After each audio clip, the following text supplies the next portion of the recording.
Now, first of all, there's a tiny little half-minute song called Tar. Now, I went for a walk in a new pair of trousers I bought at enormous expense. The weather was warm and I felt a bit tired, so I sat down to rest on the fence. When I tried to get up, it was hard, for the fence had that morning been tarred. Do you know how to get tar off trousers? They're in such a horrible mess. I've rubbed them with grease and I've tried soap and water, but so far I've had no success. I've tried them with turps and with petrol. I'm afraid I've gone rather too far, because I've rubbed and I've scrubbed till I've cleaned off the trousers, and all I've got left is the tar. That's all there is to that. One little story about a fellow who called a friend of his who'd had 3 evacuated kiddies billeted on him. When he got inside, he found one of the kiddies with a hammer knocking large 2-inch nails into his friend's polished dining table. So he said to his friend, that's rather an expensive way of keeping the kiddies amused, isn't it?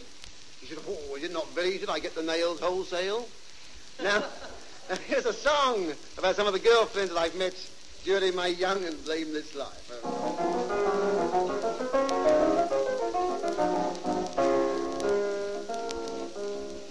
I've gambled with the game of love, the darkest game on earth. Now I've shut my book because I ask you what's it worth. I've been in love a dozen times and even more than that. But something always happens and they go and leave me flat. The first one was a laundry maid. Alas, what might have been? Because if she wasn't clever, you can bet that she was clean. So I'll never love a laundress anymore. Loving words into my ears she used to pour.